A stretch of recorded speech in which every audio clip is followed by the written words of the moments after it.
Today, on episode number 564 of the Teaching in Higher Ed podcast, More Than Words, How to Think About Writing in the Age of AI with John Warner. Produced by Innovate Learning, maximizing human potential. Welcome to this episode of Teaching in Higher Ed.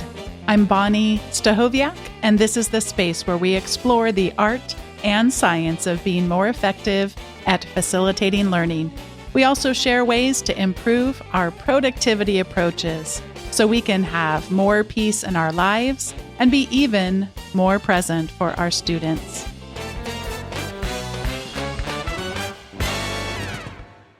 In addition to writing a weekly column on books and reading for the Chicago Tribune, John Warner is the author of 9 books, including a novel, The Funny Man, a collection of short stories, Tough Day for the Army, and a bunch of other stuff. In addition to writing about books on his newsletter and at the Chicago Tribune, John is a leading voice on how we teach writing as the author of Why They Can't Write, Killing the 5-Paragraph Essay and Other Necessities, The Writer's Practice, Building Confidence in Your Nonfiction Writing, and the book we will speak about today, More Than Words, How to Think About Writing in the Age of AI. John frequently does public talks on these issues and is represented by the Red Brick Agency. John Warner, welcome back to Teaching in Higher Ed. Oh, always happy to be here. You dedicate More Than Words, How to Think About Writing in the Age of AI to your mom. Tell me about your mom and being raised in a bookstore. Yeah, so my mom, Sue, she's still around. She's 84, still very sharp, reading all the time. She started a bookstore in my hometown of Northbrook, Illinois, when I was just about a year old. I was the second, and she had already determined last child, and she had no intention of staying home and not working, and needed and wanted to do something that gave her the flexibility to be a mom in the 1970s and the expectations that surround that role, but also do something in the community that she thought town of Northbrook needed. It didn't have a bookstore. She started it with 3 of her closest friends, all of whom moved within 3 years, leaving her alone. But it just became this kind of idea that she made happen in very short order, not long after I was born. And so I grew up going to the bookstore. It was about 3/4 of a mile from my grade school, about 1.75 miles from my house. So I could walk there, I could ride my bike there. And it just, you're a kid, you don't know better. It just seemed normal, right? In fact, I did not go to the library until I was in high school because I had no need, because whatever book I needed was either in the store or could be ordered. So I was almost like a human display sitting there reading books in my mom's store. I didn't grow up in a bookstore, but my mom did work for a few years at a commercial bookstore, and I could just relate to that experience of, you don't use the analogy of a buffet, and I will also admit that a buffet is a terrible analogy to use, but just anything that you could possibly wish to take your imagination and go for a journey was right there before you. It was such a relatable thing, at least for me. Yeah, I did have to read carefully so it could be resold, Yes, so it could be put back on the shelf. But other than that, there were very few restrictions. And, even I'm 54, almost 55. The store still exists through a series of other owners, almost in the same location. So I just take sort of enormous pride in, even though I had nothing to do with it, but in the fact that my mom started this institution in the town I grew up in, and it's still there.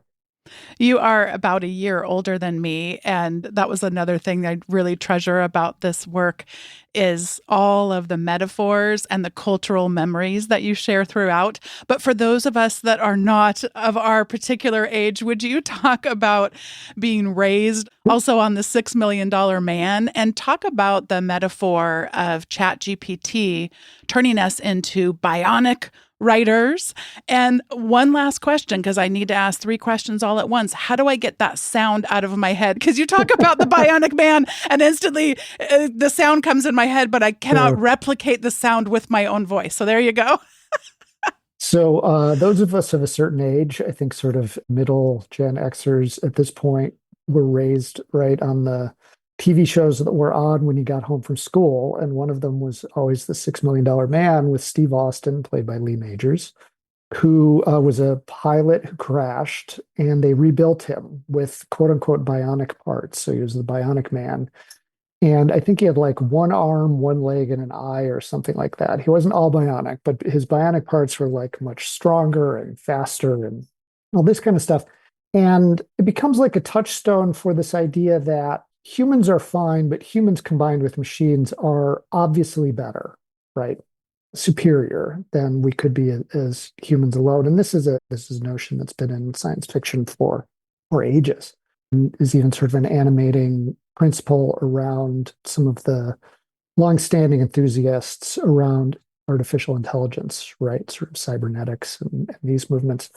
And the notion that ChatGPT as a generator of syntax that can do these things that look like writing much faster than we can, right? Like if you say, write me a sonnet about a Chevy Corvette, as I did, and put in the book, it can do it in seconds, right? And it would take me hours, days, weeks, perhaps forever to write a sonnet about a Chevy Corvette. So we think like this thing must be better.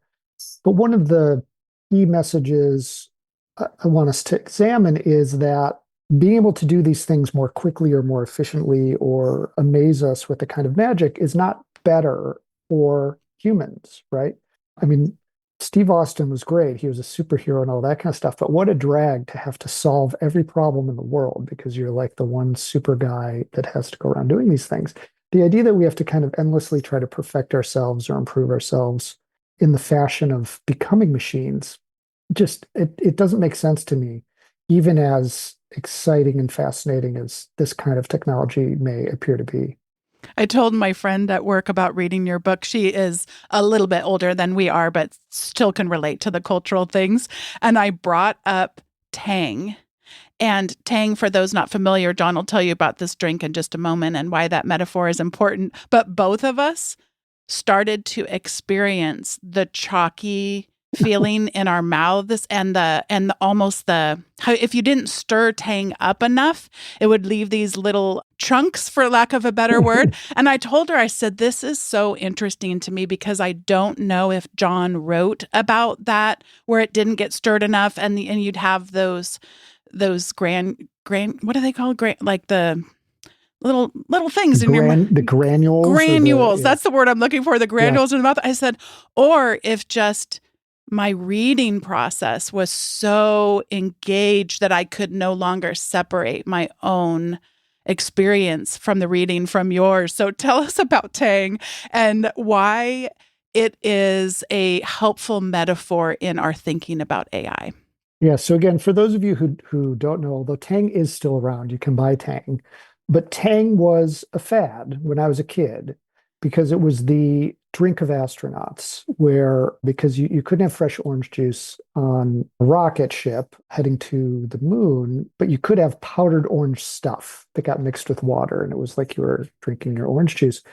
And they had this very powerful ad campaign around Tang being the drink of astronauts that worked like a charm on my older brother and I. And so we would beg for Tang, even though we had a nice refrigerator stocked with fresh orange juice all the time. So when you drink Tang, you take the powder, you put the water, and you stir it up. I'm of the age now where I have my daily glass of Metamucil, which is basically like Tang with fiber. And it's just a orange flavored water when it's all said and done. But it's okay. Like if you never had another orange drink, you'd be like, okay, I guess this is what orange drink tastes like. But it's not the same thing as orange juice, right? When we talk about like a substitute, like an orange juice substitute, we recognize the Tang is superior in some ways. It's portable. You can have it on your rocket ship or your submarine or something like that. But it is inferior in other ways. It is not fresh. It has fewer vitamins. It's extremely artificial and this kind of stuff. And the metaphor in the book is that ChatGPT is kind of like Tang, while human writing is orange juice.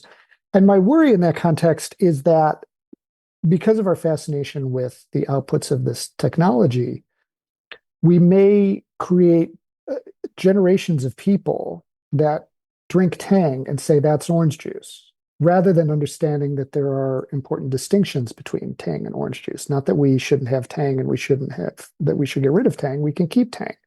But that if we call tang orange juice, we've done something, we've degraded the notion of what orange juice is. And I think this is true of writing.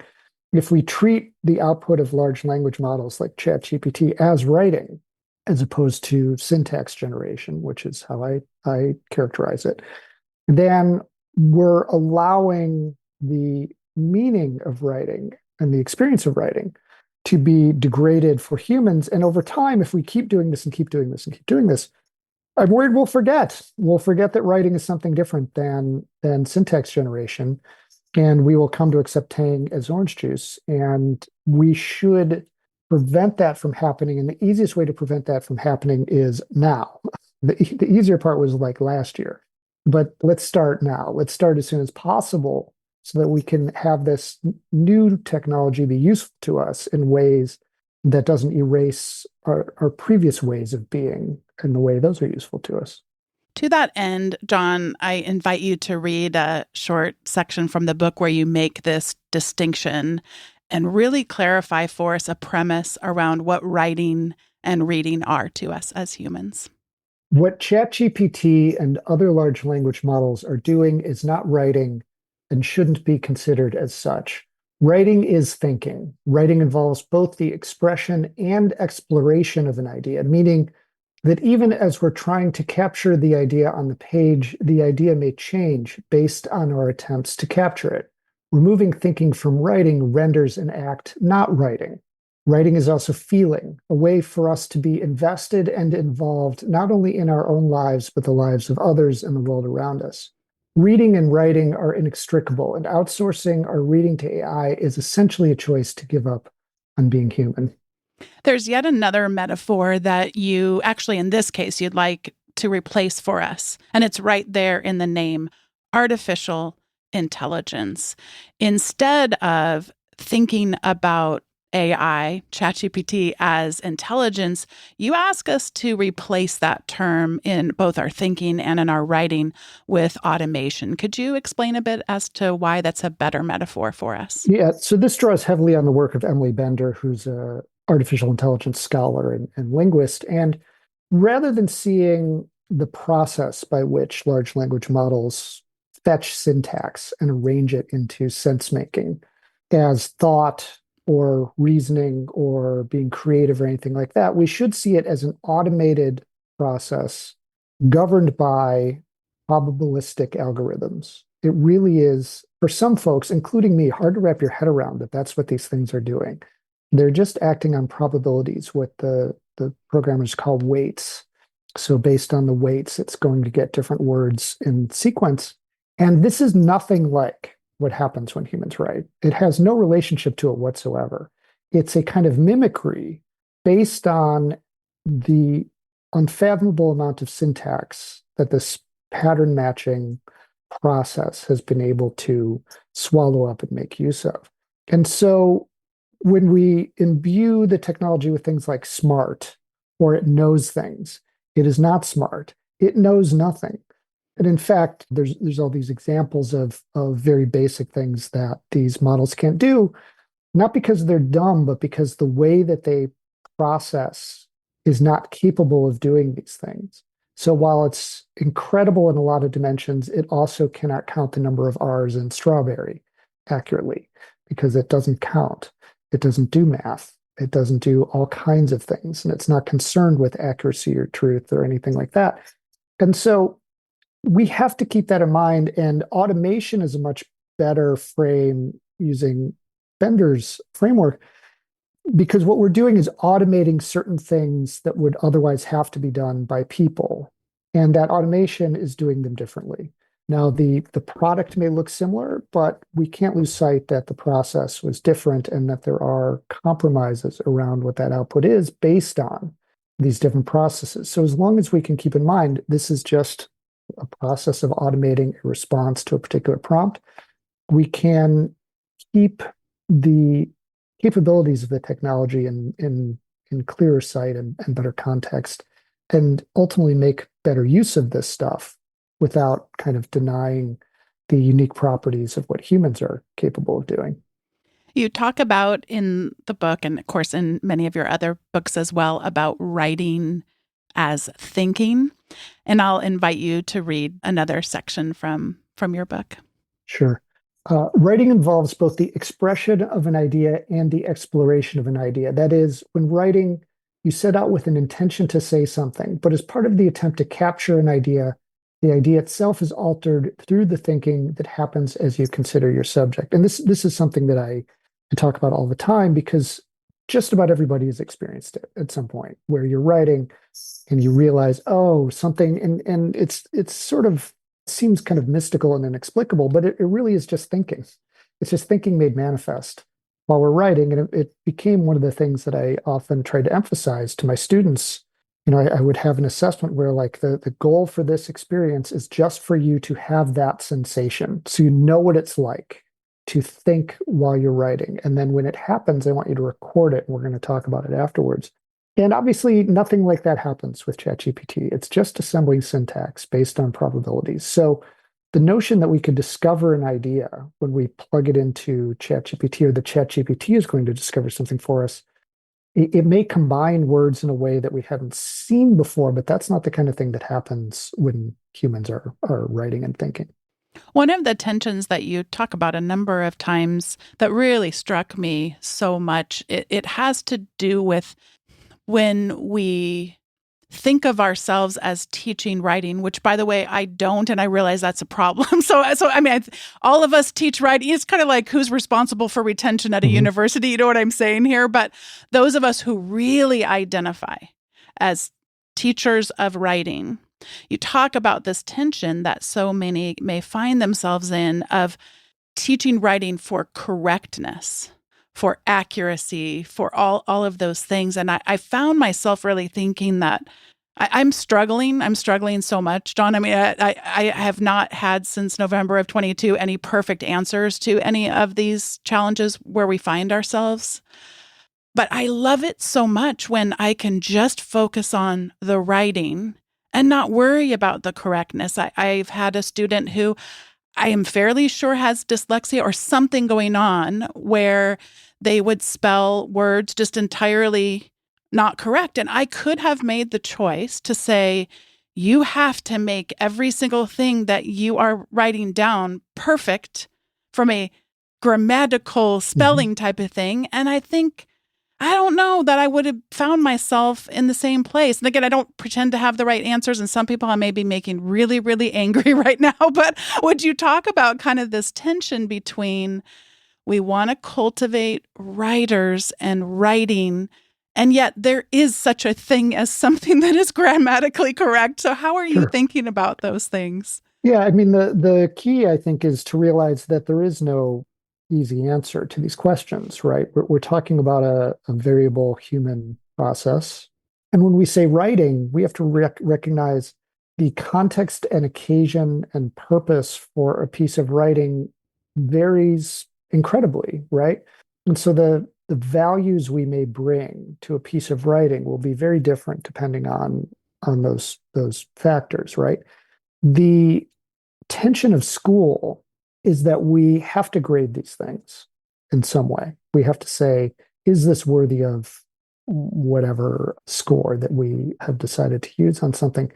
And the correctness of something is a very easy, and when I say easy, not like easy, like simple to grade, but convenient. It's obvious, it's apparent, right?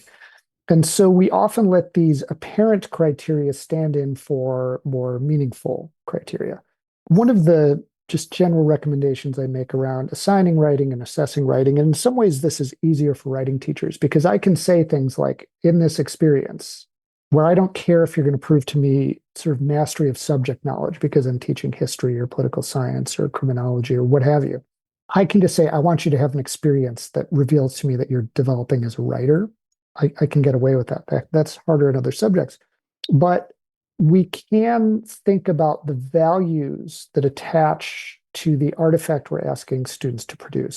So one of the things I joke about when I go and talk about this stuff in audiences is how when we look at a piece of writing in the world, and we think it's good, we don't praise it for things like it having 5 paragraphs or having the thesis at the bottom of the first paragraph or never using a contraction or not using a first person pronouns or that kind of all these things that students are forbidden from doing for the purposes of writing a school essay.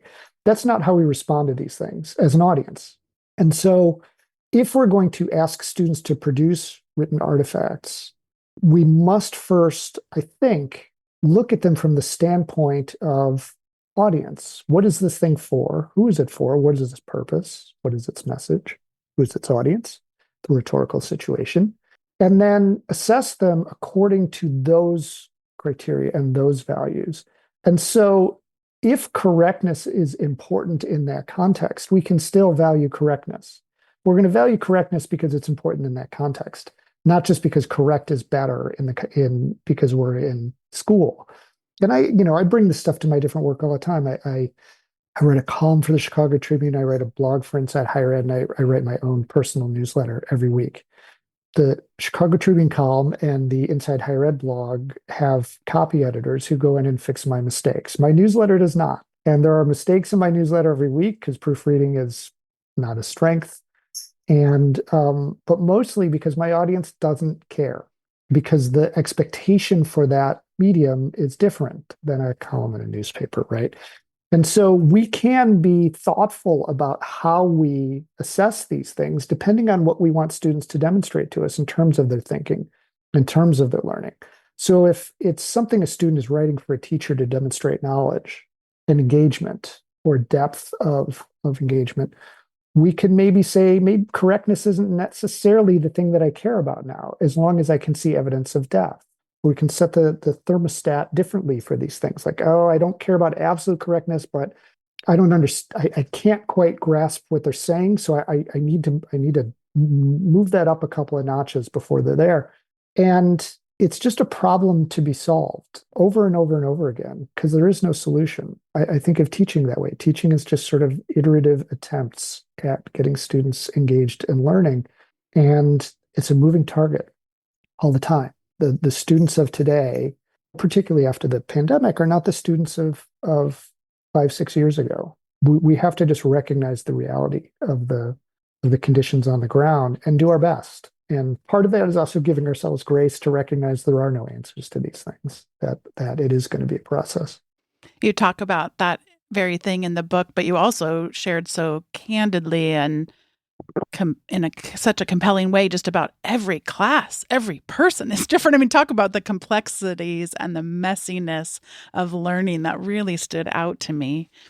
Earlier, you shared about your mom, and I'd like to have you now share about what happened after the death of your dad, and particularly about when you went back to teaching, how you found yourself simultaneously in two very different places. Yeah, so my dad he turned 64 and skied his favorite pastime, like 20 days in the month of January, announced that he was going to work towards retirement. He had been quite a successful lawyer, an employment litigator in Chicago, where I grew up. And I don't remember the exact month, but by June or July, he'd been diagnosed with lung cancer that had metastasized to his spine and other organs. And by November, he was dead. And this was happening simultaneous with my wife finishing her veterinary residency, us buying our first house, moving to Greenville, South Carolina from Blacksburg, Virginia, and me starting a new job as an instructor of technical writing at Clemson University. And so, and I also published a book. I forgot about that. My book, Fondling Your Muse, was coming out in the midst of all of that. And so he passed in November. I'd been home for about a week because he was in hospice and we knew it was the end, and we had a memorial and I gave a huge eulogy at the memorial where because I like to joke and have fun, I said he invented the remote control, which involved him telling me to get up and change the channel, John channel 7, John channel 5. And then I went back to teaching sort of the next day, the day after the memorial, or 2 days after. I think it was on a Saturday. And then I went back to work on Monday. And I remember standing in front of a class just thinking, this is so strange. This guy who's sitting here talking to these students, telling them very regular things about what we're going to do and the topic and the work, just had his father die, not unexpectedly, but relatively suddenly at a fairly young age. And he doesn't seem to be feeling anything. He's just going about his business, right? And I recognized at the time that because of that disassociation, that I was clearly freaked out in some way, but I was not particularly feeling it in any way. Perhaps as a defense mechanism, perhaps as some stage of grief. I don't know, but it's very strange. I mean, it's a very strange sensation, and even remembering it, it feels strange all over again. I sent the following paragraph about grief to a former student from many years back who lost his mother in college while he was in college 2 weeks before I met him. And he really treasured these words as you attempt to describe this grief process that you went through. So I'm going to read this paragraph from More Than Words. Over time, if you are fortunate, the grief is more absent than present. And as you realize this, you occasionally even miss it. The companion you never quite cared for, but got used to having around. If enough time passes, it may take the form of an echo, an almost welcome reminder of the person who mattered so much to you. Yeah, I think of that like things like the occasion of publishing a book. These are those sorts of occasions, right? One of the If my dad was still around, he would get a huge kick out of this book, right? Which I appreciated. He was a quiet, reticent, stoic Midwestern type of multiple generation Midwesterner.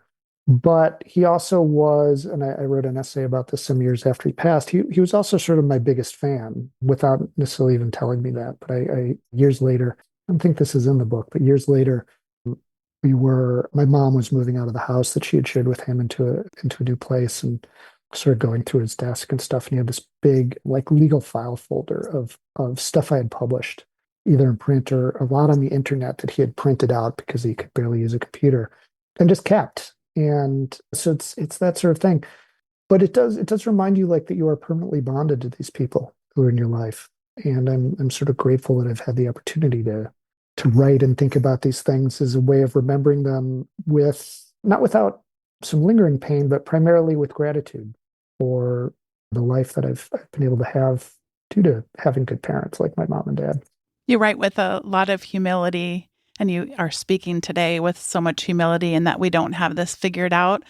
One thing that really resonated, though, as a guide for people to think a little bit practically about what do we do now, comes from Adam Grant's book, his 2023 book called Hidden Potential. And I'll read just one sentence from More Than Words. We benefit from three big principles: making sure practice is purposeful, varied, and fun.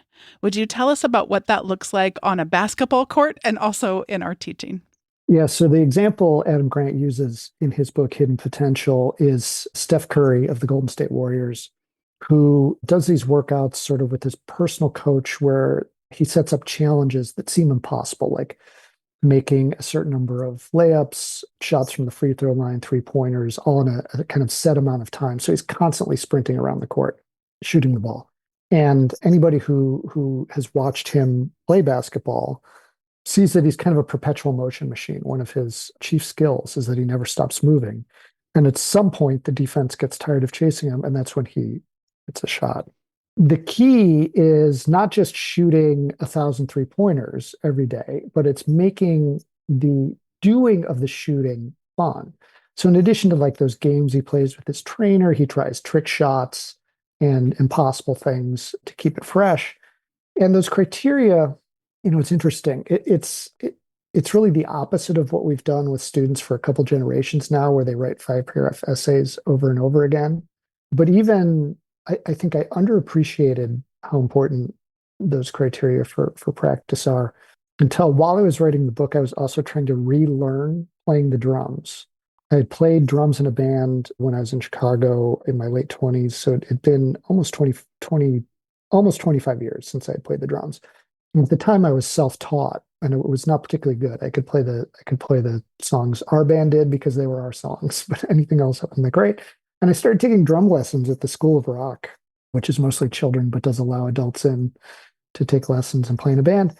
And while I'm writing the book, I'm also practicing the drums every day and seeing sort of the growth, right? Because I was at a relative beginner part of my practice and growth curve, seeing the way I was getting better and the variety of practice I was using, playing all these different songs and techniques and stuff, it really reinforced me like, oh yeah, this stuff does work, right? Like as we get older and we try fewer new things, I think we tend to lose sight of the fact of our own apprenticeship in the work we do. And it was a really good reminder that we do need to build these things, and there's a way to build them that is not drudgery, that is not just repeating the same thing over again. That we should figure out ways to be human as we practice these things. And students above all, right? They're young, they're trying to figure things out. There's nothing that should stop us from making writing fun and interesting. And it doesn't mean pandering, it doesn't mean easy. It means challenging and engaging. And there's nothing inherent to writing, as hard as it is and as big a pain in the butt as it seems sometimes, that makes it something that should be miserable. There's nothing inherently true about writing that makes it that way. And remembering these aspects of practice, that it should be fun and varied, go a long way to getting students engaged with that work. Another way that we've seen these metaphors break down has to do with what's referred to as personalized learning, but in your estimation is anything but personalized. Tell us about the breakdown of the metaphor of personalized learning as it relates to wanting AI to take our place as teachers. Yeah, so personalized learning this is not a new term, right? It's been a goal of education technology attempts for decades, if not longer. You could even go back to the 40s and 50s of the teaching machines of B.F. Skinner and Sidney Pressey that Audrey Waters writes about in her book, Teaching Machines, so interestingly and persuasively. The idea that engaging with an algorithm, in the case of B.F. Skinner, it was just a kind of box where you would twist knobs and dials, but now we have things like Conmigo and other tutor bots, and that this is personalized, I think is flat wrong. It's actually impersonalized, because for the student to move forward in that universe, we ultimately must please the algorithm and we must please the programming. And that is not personal. That's inducing students to depersonalize themselves in order to fit this particular box and travel down this prescribed road. And I'm not saying that this sort of technology has no purpose, but the idea that it is a substitute for the experiences of teaching and learning that happen with humans in community, I think could not be more misguided. And really, we have quite literally decades of evidence for the failure of personalized learning. The notion that large language models powering these tutor bots changes the relationship students will have to this material, I think is entirely unproven and is more likely false than true at this point. And so, similar to seeing artificial intelligence as automation, I think we should see personalized learning instead as a kind of inducing students to program themselves to please the algorithm, as opposed to something that is truly learning in the sense of true personal development. Like, what are you, the individual student, getting out of this experience that is meaningful to you and useful to you and allows you to move forward with the path you design your life? That to me is what education is for, right? But this is a big debate we're having as a culture and society, is what is education for, right? If it's just to credential you and ChatGPT can do everything necessary for the credential, then what is it? What is education for? I think it has to mean more than that. It's meant so much more than that to me in my life. And I wasn't even a good student. I was kind of a lousy student, but I was given enough freedom to figure out who I am and what I'm interested in and develop certain capacities over time. As a mediocre student and a no better than above average intelligence, that's all I want for students, is a chance to have the same opportunities I did to become the person that they desire to be, to keep striving for that. It's not, I don't know, it shouldn't be that hard, but a lot of times I look at the systems we have for achieving these things, and it's like they're backwards, they're upside down from what we actually need to achieve these things. To that end, could you help us distinguish the difference between reading student work and processing it? Yeah, so this was based on what I was experiencing in my own teaching, where I was teaching first year writing. I had too many students. I was doing very similar assignments semester to semester, and I'd see the same mistakes over and over again. And so in Microsoft Word, I had developed 30 or 40 different like keystroke macros where like a block of text would go into the marginal comments based on my keystrokes because I would repeat the same things over and over again. And this was a tool of efficiency, right? So when I would see a mistake, like a student, rather than identifying a claim like so and so says that this is true, they would instead summarize the content, which is this is an article about. I wanted them to identify a claim. I would say not no claim or no claim verb or something like that in my macro. And I recognized that I was no longer reading my students' work. I was skimming it, looking for the mistakes I knew they were going to make. I was processing it like an algorithm. And I was just deeply unhappy with my own work. I was alienated from the work I was doing. Here I am, somebody who loves reading, loves writing, loves teaching writing. And I was loathing reading my students' writing. This became a real sort of come to Jesus moment for myself. And this was probably around I don't know, 2004, 2005. And I'm like, you can't do this anymore. You must change.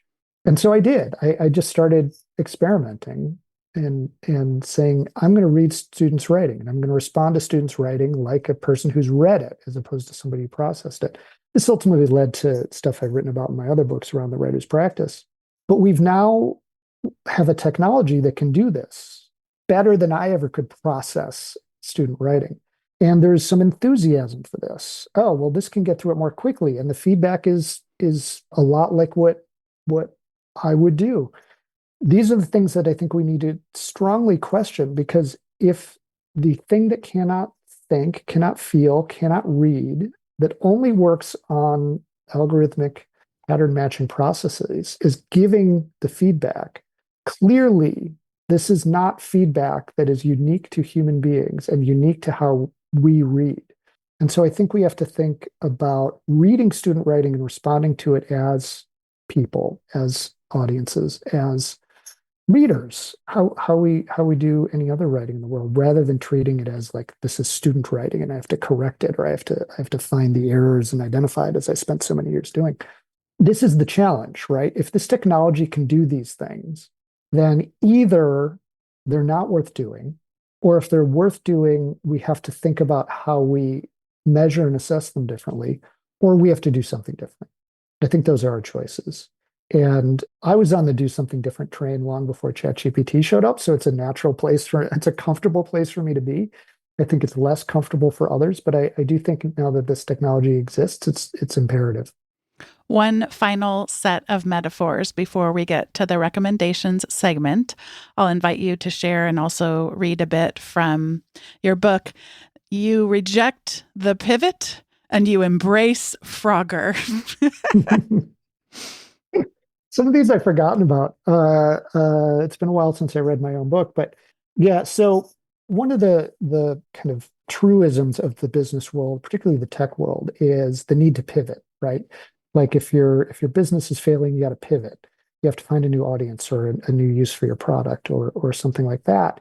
And when ChatGPT first appeared, there was a lot of enthusiasm around humans pivoting. Like, well, if this can do this, we should go do something else. And the something else was like often nothing. Like we're just going to let this thing do it for us while we go, I don't know, watch TV or sit in like the characters in Wall-E, if you remember that, where they're just sort of like in floating barca loungers drinking soda and anesthetized with media. There is no pivot for humanity. We're going to be humans whether we like it or not. And we are going to live our life through a series of experiences which convey some manner of meaning to ourselves. And so rather than thinking about pivoting, I had this image in my head of the old video game Frogger. You picked out all of my Gen X references.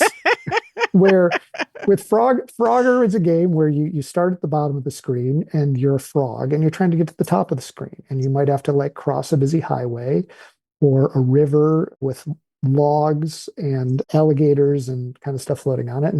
And they go at different speeds and variations and this kind of stuff. And at the time it was cutting edge and super fun, right? In the 1980s. And I just think that's what life is more like, right? Is that if you're going to win at Frogger, you got to sort of rush across the highway, then you might jump on a log in the stream, but oops, there's not another log to jump ahead to the top of the screen. You got to jump back. And then we're going to jump forward, we're going to jump back more, and we're just going to try to keep moving generally in the direction of progress while recognizing that we might not always be moving in the direction of progress at every single moment. And again, this technology is an opportunity for us to do that, right? The idea that this technology is de facto progress for humanity, I think, is false. It may be, certainly it will be in some ways, but the idea that we're on some sort of trajectory towards artificial general intelligence, some sort of godlike machine that can do everything better than we can, I think is unlikely. But even if it were, let's imagine this. 10 years from now, we have an artificial general intelligence that can do everything Bonnie, you and I can do better. It could do this podcast just by sort of reading both of our work and listening to all your podcasts. Like, I'm going to put that podcast together. We still have to live. We still have to have a day-to-day experience of the world. We still have to have access to our own minds. We still have to relate to other people. This is the stuff of being human. So life is not going to be obviated, even if there's certain things machines can do better than us. So even if that's going to happen, we have to figure out, what are we doing? What are we doing to not fall into a sort of Wall-E or apocalypse or an idiocracy, right? Where we're incapable of doing anything because we haven't retained any knowledge or self-awareness. It's not that I'm anti-technology, but I'm pro-human, right? Like the technology should serve us, not the other way around. And my worry is that the money, the power, the authority behind this technology is threatening to leave humanity aside. And so this little book is my attempt to remind us that we may be worth preserving. This is the time in the show where we each get to share our recommendations. I would like to recommend More Than Words, How to Think About Writing in the Age of AI. As I shared with John before we started talking today, I felt just so much that got evoked from this book. It reminded me a lot of reading Ross Gay's book, A Book of Delights. It brought me a lot of hope reading both of these books, thinking this is something that only humans could do. You could get an AI to write a sonnet about Tang, but I don't think an AI could quite produce the physical responses that I had as I was reading. For those who have difficulty, as I have, with thinking of yourselves as writers with a lot of self-deprecating message, I left this feeling hopeful in terms of my own growth and my own development. And rather than thinking about what might a machine or really other humans do better than me, that it is to write is to be human. And I really felt that in a distinct way that was encouraging me and made me want to challenge myself in less self-deprecating ways, but still yet challenge myself and think through some of the ways that John challenged us as thinkers. I kind of started to see so much more of writing as a practice, writing as the act of being human, writing. I mean, there was so much that came out of it. And John, I'm so grateful for this book. I was sending all of these messages on Blue Sky, a social network that just as I was going through it, because I wanted somebody to talk with about the book. And now I'm glad that the book's out there so people can do it. We're going to be doing a book club at my university. And oh, by the way, someone is going to be doing one virtual. It's either Dave or David Buck. David Buck. Okay, yeah. I get confused because I'm up on Blue Sky and find him. And there's a sign up. It's starting in June. And I'll be participating as much as possible. So yeah, it should be fun. I will definitely put that in the show notes then. Tolu Noah, we were exchanging messages and she let me know that when she finds out, she's going to tag me. So I'll definitely put the information in there about his book club. But thank you so much for this book. If you're listening, this is just one to pick up. It is exactly what we need in this time to think through our values, our practices, make sure that there's alignment, and to be grappling with this together in community. So that's my recommendation. And John, I'd like to pass it over to you for whatever you'd like to recommend. Well, I really appreciate that. The thing you're talking about, to me is one of my consistent messages around writing and how I think writing should work in schools, which is that every human is a unique intelligence. And developing our unique intelligence is sort of the work of teaching and learning. And honoring that, I think, is sort of the highest calling of a teacher, even recognizing all the other things that we wish for students, capacities we wish for students to develop in the practical sense, right?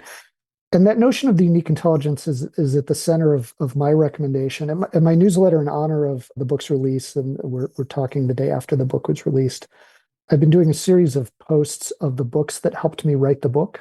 And one of those books is by Wendell Berry, and it's called Life is a Miracle, an Essay Against Modern Superstition. And Berry is just a writer that I can't say I've read everything because he's probably written about 35 books, but I've read a lot of Berry. And in a lot of ways, I'm very different from him. He's religious. He actually doesn't use any technology hardly to speak of. He's a ecologist and thinker and writer and philosopher and all these things. He lives in Kentucky. But Life is a Miracle, an Essay Against Modern Superstition is an extended look at this idea of consilience, which is a concept of the biologist Edward O. Wilson, who believes that ultimately all questions of humanity will yield to science. That is, science can help us figure out just about everything, and that this is a good thing. And Berry challenges this notion by setting up a divide between what he calls creatures, humans, and other living things. Not only there's many creatures who are not humans, and machines, which are things like computers and algorithms and that sort of thing. And that are important differences between creatures and machines, and that creatures have responsibilities in the world that don't convey to machines. And what I love about Berry's work is he often indicts my own attitudes.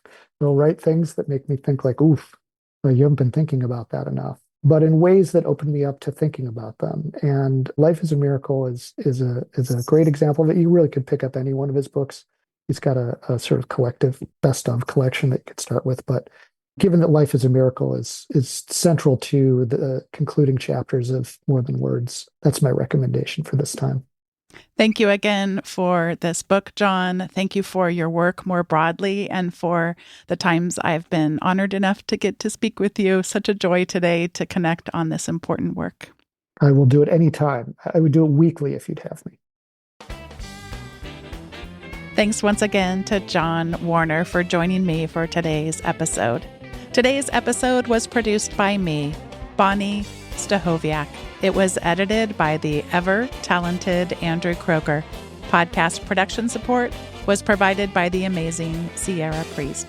Thank you for listening, and if you've yet to sign up for the weekly update from Teaching in Higher Ed, head on over to teachinginhighered.com/subscribe. You'll receive the most recent episodes, show notes, and this one will at least have Tang in it.